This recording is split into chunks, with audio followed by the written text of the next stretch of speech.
Isang linggo na akong hindi nakapaglinis dito. Kahit tinatamad ako ay nagsisipaga na lang para may content. Binaba ko muna ang nakapatong dito para malinisan ko ng maayos.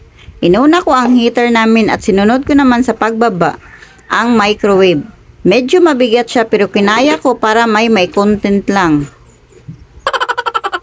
Winalisan ko muna at pagkatapos ay pinunasan ko ng basahan na basang-basa.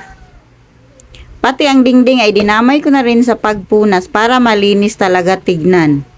At pinunasan ko na rin ang microwave bago ko ibalik kung saan siya nakapwesto. Pinunasan ko rin ng tissue para matuyo at pati na rin ang heater.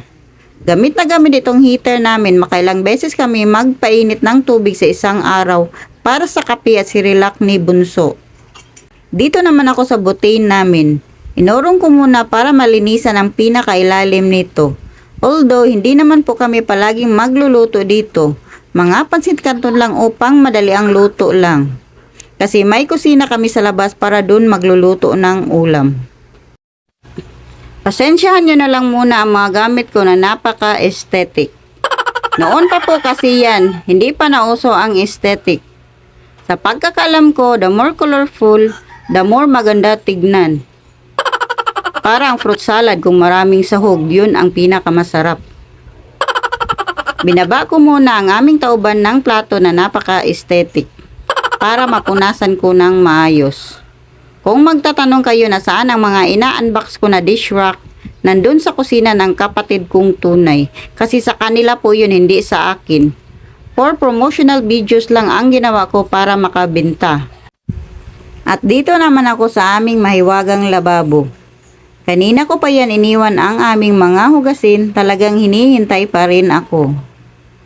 Kahit isang araw ko pa yan iwanan, bukas ay nandyan pa rin, Diyos ko day. Parang ako lang ang may mata dito sa bahay namin kasi ako lang ang makakita ng mga hugasin. At ayan, natapos na si Inday maghugas. Dito naman ako sa lamisa namin. Malinis naman dito, hindi binagyo kasi naliligpit ko na kanina ang mga kalat pagkatapos ko kumain. Kailangan ko lang iurong ang mga nakapatong dito para mapunasan ko ang mga ilalim. At kung akala mo tapos na ako, tignan nyo naman ang sala namin. Binagyo ni Aling maliit. Kaya wag na lang tayong aasa pa sa aesthetic na bahay kung may mga bata tayo.